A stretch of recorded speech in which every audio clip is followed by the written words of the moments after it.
Hi friends, అందరికీ నమస్కారం. ఈ ఫోటోలో ఉన్న అబ్బాయి పేరు శివాజీ. వీడు 9th క్లాస్ చదువుతున్నాడు. మా అక్క వాళ్ళ అబ్బాయి. వీడు గత 6 రోజుల క్రితం స్కూల్కి వెళ్తానని చెప్పి వెళ్ళి అటు స్కూల్కి వెళ్ళలేదు, ఇప్పటివరకు ఇంటికి రాలేదు. వాళ్ళ నాన్న ప్రతిరోజు లాగానే బడంపేట్ బస్ స్టాండ్లో అయితే వదిలిపెట్టేసి వెళ్ళిపోయాడంట.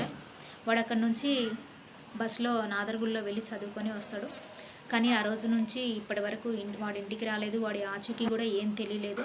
స్కూల్లో వెళ్ళి కనుక్కున్నా కానీ వాడి ఫ్రెండ్స్ ద్వారా కూడా ఏ చిన్న సమాచారం రాలేదు. ఆ మిస్ అయిపోయిన రోజు నైటే పోలీస్ స్టేషన్లో కంప్లైంట్ కూడా ఇచ్చారు. కానీ వాళ్ళ ద్వారా కూడా ఏ ఇన్ఫర్మేషన్ రాలేదు ఇప్పటి వరకు. వాడు ఒక్కడే వెళ్ళాడా, వాడిని ఎవరైనా తీసుకెళ్లారా, అసలు ఏం జరిగింది అనే విషయంలో ఇప్పటి వరకు ఒక క్లారిటీ అనేది లేదనమాట. వాడు వెళ్ళిపోయిన రోజు నుంచి ఈ రోజు వరకు వాళ్ళ అమ్మ నాన్న చాలా బాధపడుతున్నారు. వాడు వస్తాడేమని ఎదురు చూస్తున్నాడు. కానీ ఇప్పటి వరకు ఎవరు ఎటువంటి ఇన్ఫర్మేషన్ ఇవ్వలేదు.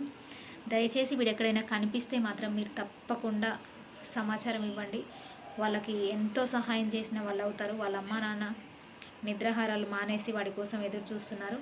దయచేసి ఏమన్నా ఇన్ఫర్మేషన్ తెలిసినా కనిపించినా కానీ మాకు మెసేజ్ చేయండి. Thank you.